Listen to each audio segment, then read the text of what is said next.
My ex-wife recently passed away in an accident. I've been considering taking in our twin daughters, but I didn't think you would agree, so I apologize for bringing it up. When I mentioned it, I thought I misheard my wife's cheerful response, thinking she agreed to taking in two more kids. To my surprise, she said it was okay and that we should bring them home. I wondered why she agreed to such a sudden request. Later, she explained her reason. My name is Hayden, and I've been married to Leela for 2 years. I am divorced, and Leela is my second wife. The reason for my divorce was because my ex-wife, Amy, had an affair. Amy loved flashy things, which were the complete opposite of me.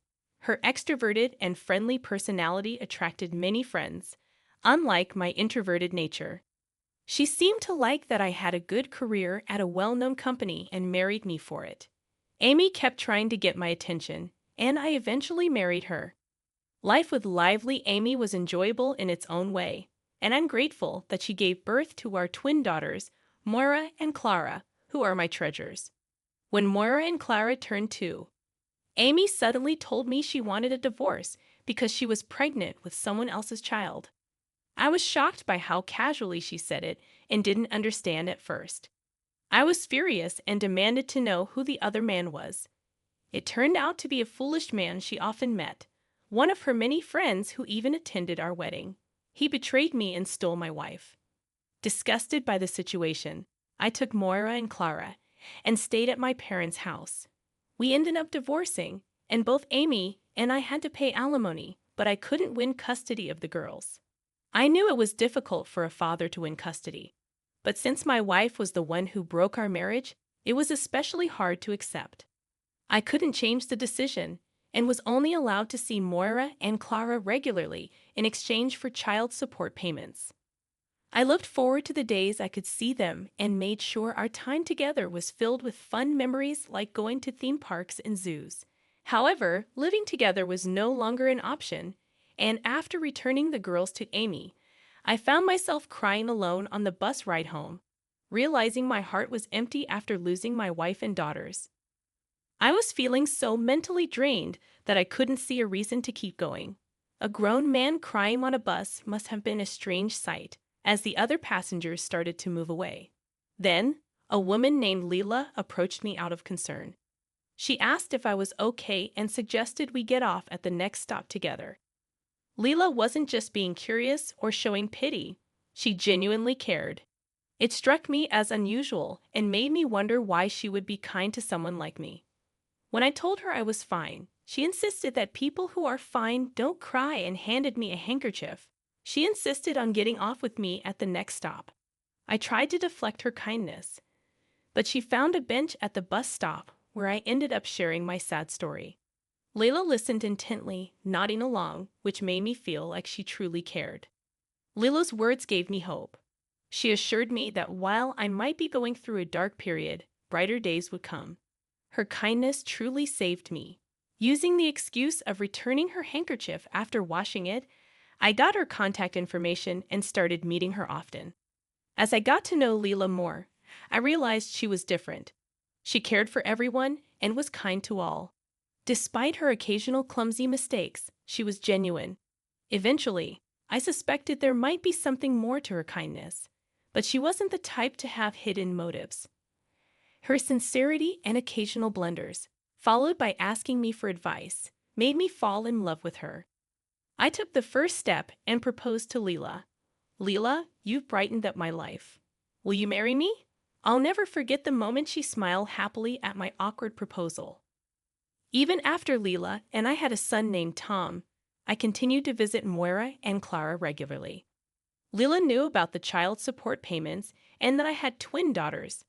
I was afraid she might feel uncomfortable, so I never mentioned it. Feeling guilty, I lied and said I was going out with friends instead of telling her the truth. Despite this, Leela would always send me off with a smile, saying, "Take care." One day, I received a sudden call informing me that my ex-wife, Amy, had passed away in a car accident along with her current husband and their child. It was Amy's mother who called, sounding depressed. She explained that she couldn't take care of Moira and Clara, my twin daughters, and mentioned they might need to be placed in a facility if no one could care for them. Without hesitation, I told her I would take them in. However, after impulsively agreeing, I felt overwhelmed with guilt. I was now building a new family with Leela and our son Tom, and knew it might be impossible to manage everything. So, I decided to talk to Leela about it. I approached Leela and explained the situation. Actually, my ex-wife passed away in an accident. I've been thinking about taking in our twin daughters, but I assume you wouldn't agree. Sorry for bringing this up. To my surprise, Leela responded compassionately, "Oh, that's terrible. It's okay. I was prepared for her to suggest divorce or be upset, so I thought I misheard her." She continued, "It means we'll have 2 more kids. It's okay, bring them home. They must be feeling lost without their mom suddenly gone." Puzzled by her acceptance, I asked why she was okay with this. She rolled her eyes and laughed, saying, "Silly, you've always cared for the twins, haven't you? I knew you were meeting them regularly. I noticed how you always sneak out and come back in a good mood. I knew you wouldn't cheat on me, so it couldn't be an affair. See, I'm such a good detective, right?" In that moment, I realized just how generous and understanding Leela was. "Thank you," I said, grateful for her support and kindness. After thanking Leela, I drove to my former in-laws' house to pick up Moira and Clara. When I found them, the 5-year-old twins were sleeping cuddled together, their cheeks marked with traces of tears. My heart ached seeing them like that. I expressed my gratitude to my former mother-in-law and gently woke Moira and Clara, explaining the situation as simply as possible for children. Both of them cried upon hearing the news that they wouldn't see their mother again, but they bravely said, "We want to be with you, Daddy," accepting to live with me. As we drove back home, I told them about Leela and Tom, explaining that Leela was a kind and wonderful woman and Tom was a cute little baby. Moira and Clara seemed anxious, but they nodded quietly. When we arrived home, Leela had prepared a feast with dishes that children love. She introduced herself to Moira and Clara with a warm smile, saying, "Welcome, I'm Leela. I'll be living with you guys from now on, so let's get along. I know you two must be very sad right now, but it's okay. You have your dad, and of course, I'm here too." Leela spoke to them gently, encouraging them to eat. Moira and Clara hesitated at first, but soon began eating heartily, which relieved me. After bathing them and putting them to bed, I discovered that Leela had already bought children's bedding.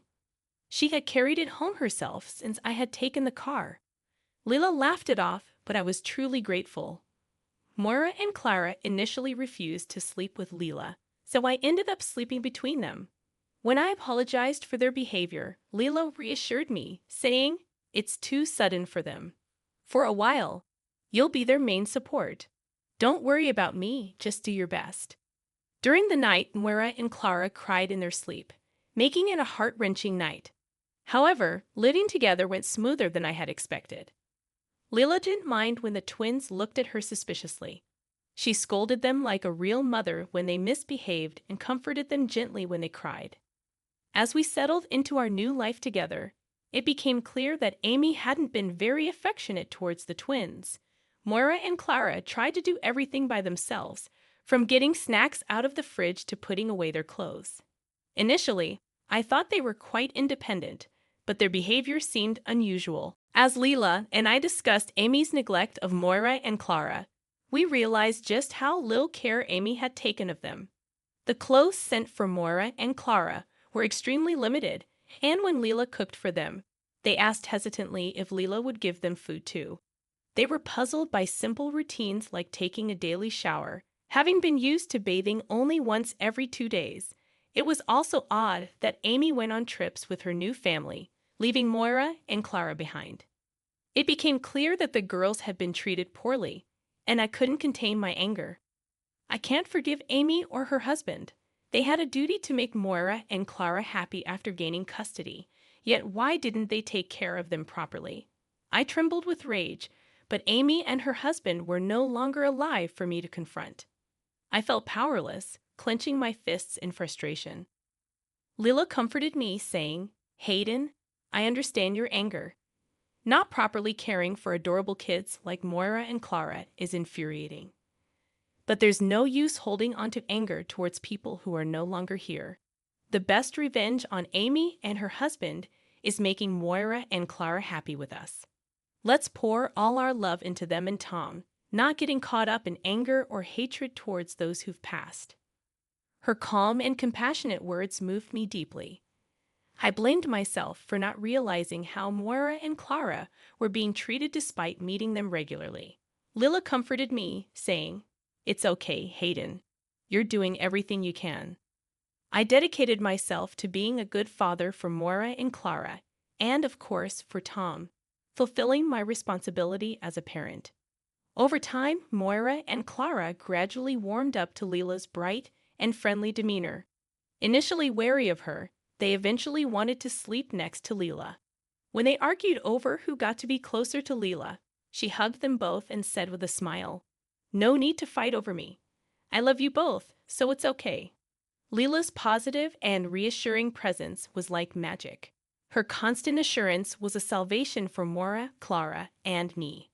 As time passed, Moira and Clara grew up and became fifth graders. On the open school day, Lila and I shared a nostalgic moment, reminiscing about our youth and sharing stories from when we were their age.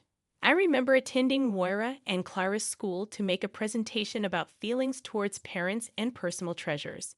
The students were tasked with writing essays on the theme of family, and I was a bit worried about how Lila might feel if Moira and Clara wrote only about Amy and her husband. It could potentially hurt Lila's feelings. When I expressed my concerns to Lila, she laughed them off. Even if their essays are all about Amy and her husband, it doesn't bother me at all. If that means they were happy with those two, isn't that a good thing? The challenge of having twins was deciding who would attend which class on open school day. Despite feeling a bit saddened, both Moira and Clara insisted they wanted Lila to come. To be fair, we had them play a coin toss to decide. Moira won, which left Clara feeling downcast. I reassured Clara, "Don't you like being with Daddy? I love you very much." Clara responded, "It's not that I don't like being with you, Daddy. I love you too, but I wanted Lila to hear." I worried if Clara was starting to rebel, but her true feelings became clear after she read her essay on open school day. In her essay, Clara wrote about Lila, mentioning her life with Amy and her husband, which wasn't very happy. She shared feeling incredibly anxious when her mother died, but also expressed being happy to live with me and scared of living with Lila, whom she didn't know. Clara then spoke about the things Lila did for her, like taking baths together and playing with bubbles for the first time. Lila would soothe her when she cried at night until she fell asleep. The way Clara described Lila in her essay painted a picture of a loving mother figure. Clara concluded her essay by saying, "I want to call Lila Mom, but I've been too shy to say it, so I decided to call her Mom when I get home today." As Clara finished reading, I couldn't help but cry uncontrollably. Other parents were tearing up, and even the teacher was wiping away tears. After the open school day, Lila, who was with Moira, had red eyes and a runny nose just like me. When I asked what happened, Lila shared that Moira had read a similar essay. It seemed they had planned it. After nodding to each other, Moira and Clara turned to Lila and said in unison, "Mom, we love you." Lila broke down in tears, hugging them tightly and trembling as she said, "Mom loves you both so much too." Naturally, I burst into tears again. Our family was living happily, and any thoughts of revenge against Amy and her husband had vanished without notice. All I wished for was to protect this beloved family. Being able to live such a happy life was all thanks to Lila. When I expressed my gratitude to her, she simply smiled and said, "Thanks to you too." I could never thank her enough.